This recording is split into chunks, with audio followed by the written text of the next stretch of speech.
നമ്മള് കൊട്ടണച്ചേരി നാളെ കളിയാട്ടം തുടങ്ങിയാണ്.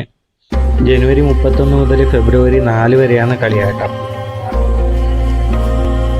വേട്ടയ്ക്കൊരു ഉമകൻ ദൈവം കുടികൊള്ളുന്ന ക്ഷേത്രമാണ് വെള്ളൂർ ശ്രീ കൊട്ടണച്ചേരി മഹാക്ഷേത്രം. ഏതാണ്ട് 400 വർഷങ്ങൾക്ക് മുമ്പ് ഒരു നാൾ നട്ടുച്ച നേരത്ത് തേജസ്വിനികളായ 2 നായന്മാർ വെയിൽ നീന്തി നടന്നെത്തിയത് വെള്ളൂർ തറയിലായിരുന്നു. കൊട്ടൻ എന്നു പേരായ ഒരു ഭക്തൻ അതുവഴി വന്നപ്പോൾ വഴി നടന്ന ക്ഷീണം മാറാൻ ആൽത്തറയിൽ ഇരിക്കുന്ന 2 പേരെയും കണ്ടു.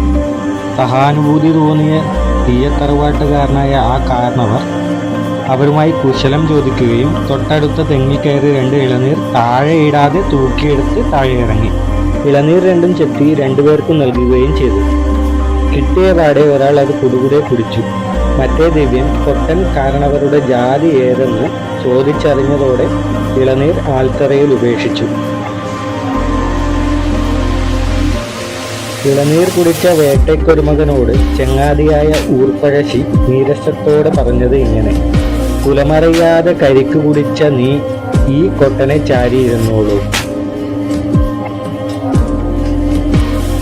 പിണങ്ങിപ്പിരിഞ്ഞ ഊർപ്പഴശ്ശി ദേവൻ നേരെ കിഴക്കോട്ട് നടന്ന് ആലക്കാട്ട് കളരിയിൽ ചെന്നു ചേർന്നു.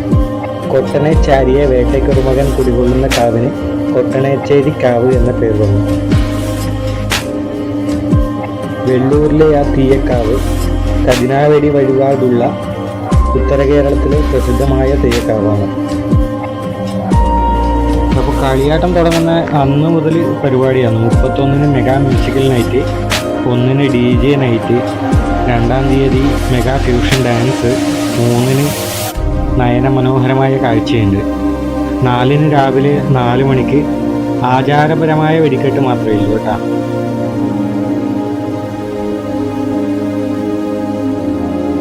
കൊട്ടണച്ചേരി എന്നെല്ലാം പറഞ്ഞു കഴിഞ്ഞാൽ മെയിനായിട്ട് ആൾക്കാർക്ക് കാഴ്ചയും വെടിക്കെട്ടുമാണ് കാണുന്നത്. ഇപ്രാവശ്യം വെടിക്കെട്ട് ആചാരപരമായിട്ടേ ഉള്ളൂ. പിന്നെ 2, 3, 4 തീയതികളിൽ പകല് വേട്ടയ്ക്കൊരുമകൻ ഈശ്വരൻ്റെ പുറപ്പാടുണ്ട്.